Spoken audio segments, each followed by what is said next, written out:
Do you know about the Great British Plan that even involved the author of James Bond to deceive Hitler and make the Allies win the war?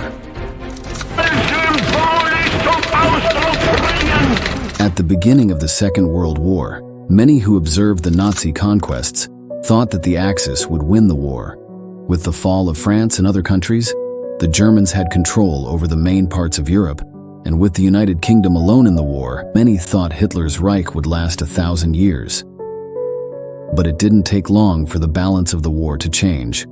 After the invasion of the Soviet Union by the Nazis and the entry of the United States into the war, everything changed. In 1943, the Axis dominated all of Europe, including the Balkans and Greece, which was a region with several important resources for the Nazis in Italy. Hitler and Mussolini knew that the Allies would carry out amphibious invasions, and the most obvious target was Sicily and Greece, with the Axis reinforcing these places with more soldiers and panzers divisions. But everything changes when Jhon Godfrey enters the story. He was director of a British naval intelligence and released a memo to members of British intelligence, telling a story about how to deceive an enemy in times of war, with various tactics and explanations. But the most surprising thing is that current historians conclude that Godfrey only got credit for publishing it, but that it had actually been written by his personal assistant, Ian Fleming, who was a British officer who shortly after the war would become the writer of books of James Bond.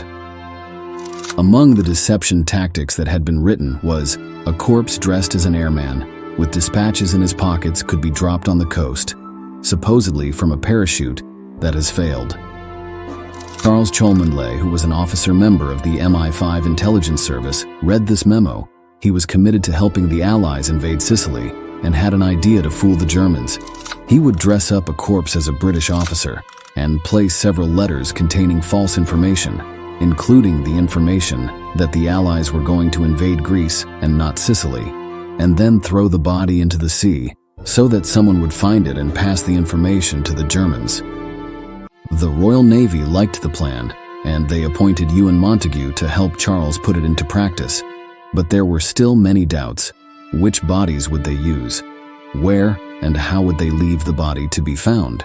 After searching in London, they found the body of Glyndwr Michael, who was a man who, after the death of his parents, became homeless and ended up committing suicide by taking rat poison, dying alone and like a nobody. Charles and Montagu created a totally different and false life for Michael. Now Michael was called Martin and was a high-ranking naval officer, even having a fictitious wife and hobbies, all to strengthen Michael's false identity. Along with the body, they would place a suitcase that would contain several documents, one of them being an informal letter to the high-ranking British military. But Charles and Montagu knew that to have more credibility, they could not simply say directly that the British would not invade Sicily.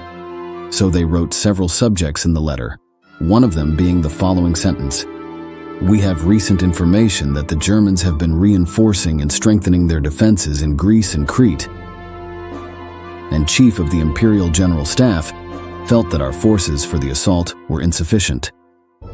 Charles and Montagu had to find out where and how to dispose of the body. After talking to several members of British intelligence, they came to the conclusion that it should be on the Spanish coast, because the sea tide was predictable, and Spain was a country that, despite being neutral, had several German agents and cooperated with Nazi intelligence services. Charles and Montagu decided that the story behind Officer Martin's supposed death would be a plane crash, but instead of putting his body in a plane and actually dumping him at sea, they placed his body in the submarine HM Seraph, and they transported it to the place where it would be spent. The day after the body was at sea, a fisherman found it and handed it over to the Spanish authorities. After the autopsy was carried out, Martin was buried and received military honors, but the documents that were being carried by him were sent to Madrid to the Spanish high-ranking military, who, under pressure from German agents, shared the information in the letter about the invasion of Greece. On May 14th, a German admiral in one of his correspondences intercepted by the British said, "The Führer does not agree with Mussolini that the most likely invasion point is Sicily. He believes that the discovered British order confirms the assumption that the planned attacks will be directed mainly against Greece." Shortly afterwards, Hitler, who had been deceived by the supposed invasion of Greece, redirected 7 infantry divisions and some torpedo boats to Greece, in addition to relocating 10 infantry and 2 panzer divisions to the Balkans.